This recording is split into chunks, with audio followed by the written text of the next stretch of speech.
So let's talk terminology. Anytime that you have a nuclear reaction where you change uranium to thorium, or just element to element, you are going to be changing from a parent, which you started with, to a daughter, which you ended with. Doesn't matter what particle is coming off, it's the parent becoming the daughter. There are no sons in radioactivity, it's only daughters. You can end up with a huge chain of this happening if your daughter is then radioactive and is going to turn into something else. Your daughter in the next reaction would be called the parent, and it would have a new daughter. So these chains look like this, and this is called a decay series. This is one of several that exist, that we know exist, and it's, again, the common path that something uses to go from uranium, which is radioactive, all the way down to something that is finally stable and stops decaying, lead. This happens over a huge, very, very long period of time. These have varying lengths of time. I mean, some of these have half-lives that we're guessing are in the billions of years, and some have thousands of years, some are days, some are hours, so some of these chains are very short. The green is alpha decay, so that's going to give you more bang for your buck for changing and dropping your number of protons and neutrons, and then this one is beta decay, and it just does what it wants to do. It's just going to do what it wants, whichever one it wants to do. So, for example, uranium can turn into thorium. It can work its way back to uranium, but then it just keeps going down through several, keep going, then we're at lead. So this is one of many decay series. Only, like, uranium-238 does this decay. There is a different decay series for a different parent. And again, each one of these reactions, parent to daughter, but then this becomes parent to daughter. I want to note one thing that may be of interest. When we lived up north in Pennsylvania, we had to use these little counters. They would send them to you, and you would put them in a back corner of your basement, and they would detect radioactivity, and they would collect it. And then after a month of it being in your basement, you would send it off, and it would tell you whether or not you had some radioactivity going on in the lower parts of your house. And the reason that you would do that is because all of these are solids, so this is not as big of a deal, not great, but it's a very small percentage, but those are all solids, these are all solids. So when you, maybe you have plants growing, yeah, they can absorb a little bit of it, but I mean, this is grass, you're not eating grass, right? I mean, it's important to know, I guess, if you have a garden over a spot, but there are places in the country that are known to have uranium deposits, and so if it's known to be problematic, then everyone knows this, and everyone basically will get these counters and they run it. They're really cheap, and they check them every year. So it's a good, safe thing to do. And the reason that they even care is because this guy's a gas, and so as a solid, it's just going to be sitting way down, way down, deep in the rocks and the everything. And it's going to be, a percentage of all of these is what you would get up if you were to dig it up. But radon can move because it's gas. And the other problem is, you notice that it's doing this alpha decay, right? So even if we're only doing beta decay, it's still a problem because a gas can go in your lungs. Obviously, your skin stops this. Paper will stop this. The walls of a house will stop this. Except that a gas can move its way up through little cracks in your foundation. So you have to be careful about this one type of gas. And you don't want it in your lungs because lungs are thinner than skin and are like the size of paper. And an alpha particle can cause damage in your lungs. Some types of cigarettes used to contain or come from tobacco that had been grown in regions that had this decay series in it. And that was also potentially problematic. I don't know if that's all been fixed, but I know that was an issue years ago with smoke, is that they didn't want someone to be breathing in something that would even have the tiniest trace of something like radon in it, because you don't want an alpha emitter or even a beta emitter, in the lungs. All right, next thing, transmutation.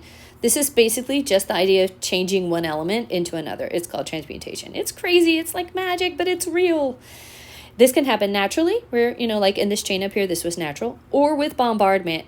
So bombardment is basically when you take a particle, neutron, helium, whatever you want to take, even another element, and you throw it like a baseball at something else, and it causes the other thing to crack into pieces. What we know, though, is it has a consistent kind of crack pattern. So if you throw it at something really, really big, it will always break into this element and that element and release some energy and some other particles. So bombardment is what we use for particle accelerators. So spallation neutron source is something that's up in Oak Ridge. There's also one in Los Alamos, New Mexico. There's one up north There are a few scattered across the country, and they're these huge, usually associated with really large scientific labs. And what they do is they basically will use magnetic and electric fields. They will make these itty bitty particles really fast in a vacuum and throw them at things. I mean, like elements that you want to see what happens with. So that is the bombardment part. You throw it and you see what happens. And they do all kinds of cool experiments with this also. Two other terms, and this also has to do with throwing a particle, but we use this in a little bit different way. If you can get a reaction going by throwing a neutron at uranium-235, it, yes, temporarily absorbs the neutron, and then it freaks out and it splits up, making two things. So these are the two things that it makes every single time. But it also makes 3 neutrons. So this is what a nuclear reaction and what goes into a nuclear reactor is all about. You're generating energy. All you had to do was provide 1 neutron hitting 1 uranium, and you end up with a chain reaction. And the reason that it's a chain reaction is because you have 3 neutrons that are produced. But remember, you only started with 1. So like now you've made triple the potential number of reactions. So if we look right here, so you can see like here's our 3. Now our 3 are hitting 3 more. They're splitting apart, and now you have more and more and more, right? So that is a thing that's problematic, except it's also good because it gives us energy. Every single one of those gives us energy, energy, energy, energy, right? So we can harness the energy. The way that we get these neutrons to stay under control and not just go crazy is that we use water. Will stop these, not lead, but water. We use water. We use heavy water a lot of times, which is just the deuterium form of water, but it's water. So we use water to stop it, and then we also use these rods, these control rods. And so if they can monitor the heat generating from the reaction, and if it seems like the reaction is starting to get too hot, aka we have too many neutrons hitting things, they will increase the water content of the reaction around the reaction, and they'll put control rods in to absorb some of these neutrons in both cases. And that'll slow down the reaction. And likewise, if the reaction seems like it could be going so slowly it might stop, then they can remove the control rods and increase the water. Just note that the places like Chernobyl, they did not have the same safety in order that we do now.